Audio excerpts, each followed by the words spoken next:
మీకు పాప స్వభావం ఎలా వచ్చిందో తెలుసా? మీరు కేవలం జన్మించడం వల్ల ఆ స్వభావం మీకు వారసత్వంగా వచ్చింది.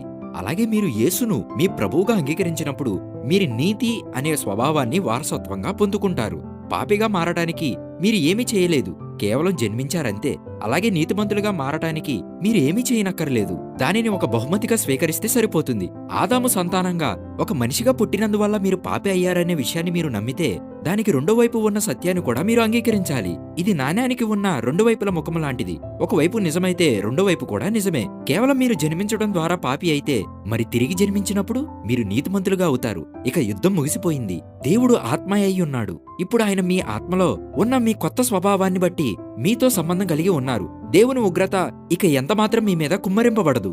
యుద్ధం సమాప్తమైంది. యేసు ప్రభు మీ రుణాన్ని పూర్తిగా తీర్చివేశారు. మీరు రక్షణ పొంది ఉంటే దేవుని నుండి మీకు లభించేది కేవలం ప్రేమ మరియు అంగీకారం మాత్రమే.